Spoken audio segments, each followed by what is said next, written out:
Luigi Mangione has now admitted in open court that he shot Brian Thompson. He pleaded guilty, but instead of ending the case, that admission immediately opened another legal fight. Mangione's lawyers are now arguing that because he accepted responsibility in federal court, New York should not be allowed to put him on trial for murder over the same killing. So how can someone admit the shooting, plead guilty, and still have a murder trial waiting for him? The answer begins with two separate prosecutions, an unexpected guilty plea, and a legal move that could decide what happens next. On Friday, August 14th, Luigi Mangione appeared before a federal judge in Manhattan. The hearing had been scheduled quickly, and there were already reports that something significant was about to happen. Mangione had previously pleaded not guilty to the federal charges against him. This time, however, he changed his plea. The 28-year-old pleaded guilty to one count of interstate stalking, resulting in death, and one count of cyber-stalking to interstate facilities, resulting in death. These were not minor charges. Each count carries a possible sentence of life in prison. Mangione entered the pleas without receiving a deal from federal prosecutors. According to court reporting, prosecutors made no promise to request a lighter sentence in return. Then Mangione did something that removed the central factual dispute from the federal case. He admitted that he had shot Brian Thompson. Thompson was the chief executive of UnitedHealthcare when he was killed outside a Manhattan hotel on December 4, 2024. The hotel was connected to a UnitedHealth Group investor conference taking place that morning. In his statement to the court, Mangione admitted that he had followed Thompson's movements and traveled to New York intending to kill him. He said he had contacted UnitedHealthcare while pretending to represent an investment company managing more than $50 billion. According to Mangioni's statement, that approach helped him obtain information about the company's investor conference. He also admitted making part of the firearm with a three-dimensional printer.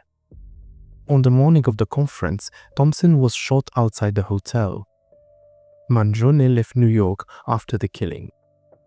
What followed was a 5-day search that attracted attention across the United States and around the world. Mangione was eventually arrested in Altoona, Pennsylvania. Authorities said they recovered a false driving license, a firearm, and other evidence that they connected to the killing.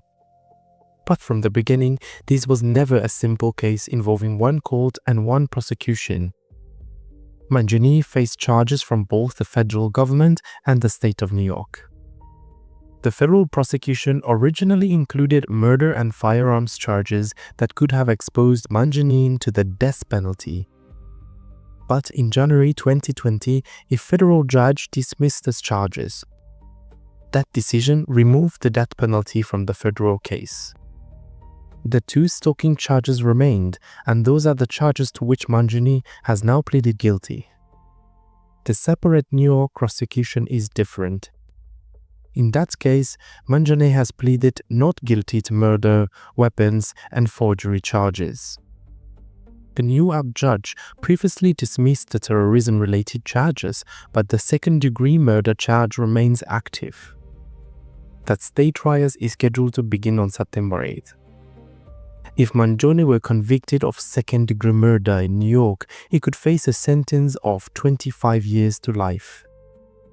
But his guilty plea in federal court has now placed that trial under a new legal challenge. Shortly after the federal plea was entered, Mangione's lawyers filed a motion asking for the New York case to be dismissed. Their argument is based on double jeopardy.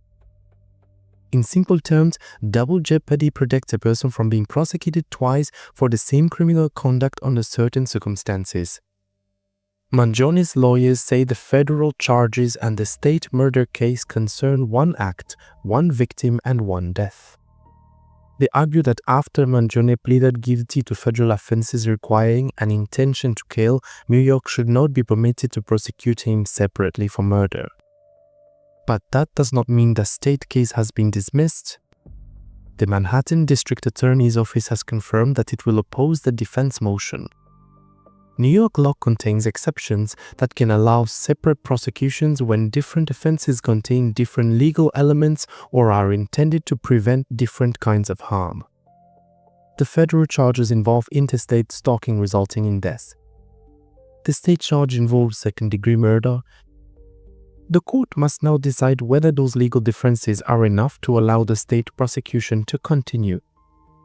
That decision has not been made. For now, the New York murder case remains active and the September trial date remains scheduled. This is what makes the guilty plea so important. Mangione did not plead guilty to the state murder charge. He pleaded guilty to federal stalking charges and admitted the conduct that resulted in Thompson's death. His lawyers are now attempting to use that federal plea as a legal barrier against the state case. Federal prosecutors have rejected any suggestion that Mangione received special treatment. They say there was no plea agreement and no promise of a reduced sentence. They intend to ask the federal judge to sentence him to life in prison. Mangione's sentencing is scheduled for December 18th. The judge will make the final decision and is not required to impose the maximum punishment. Brian Thompson's family attended the federal hearing. In a public statement, the family described the guilty plea as an important step toward justice. They also pointed out that Mangione still faces separate legal proceedings. For Thompson's family, the federal plea did not close every part of the case. Mangione also used his courtroom statement to explain what he said had driven his actions. He spoke about living with severe pain after suffering a broken back and about the difficulties he experienced while dealing with the American health insurance system. He said he had also witnessed other people facing similar difficulties. That was Mangione's explanation. It does not provide a legal justification for killing Thompson, and federal prosecutors made that point clearly after the hearing. Authorities and UnitedHealth have also said that Mangione was never insured by UnitedHealthcare. The killing became connected to a wider public argument about private health insurance in the United States. Mangione attracted supporters who treated him as a symbol of anger against the industry. Others condemned that reaction and argued that frustration with any company or system could never justify killing another person. But the question before the courts is not whether people agree with Mangione's views about health insurance. The immediate question is legal. Does his federal guilty prevent New York from prosecuting him for murder? The defense says yes. State prosecutors say they remain committed to continuing the case. And until the judge rules on the motion, the state murder prosecution has not disappeared. This also creates an unusual possibility. Mangione could receive a life sentence in the federal case even if his lawyers succeed in stopping the New York murder trial. If the state case continues, he could face a second major conviction and another lengthy sentence. If the state case is dismissed, the federal conviction would still remain.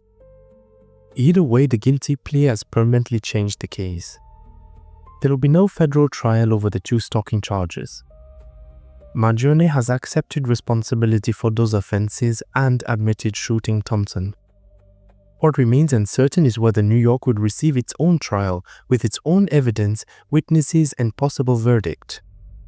The next major development will come when a New York judge considers the defense request. That decision will determine whether the murder prosecution moves forward as scheduled or whether Mangione's federal guilty plea stops it before a jury is ever selected. He admitted the shooting.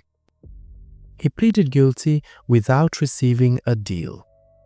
And now, the same admission that could send him to prison for life is being used by his lawyers to prevent a separate murder trial. The question is no longer what Luigi Mangione admitted doing. The question is whether New York will still be allowed to prosecute him for it.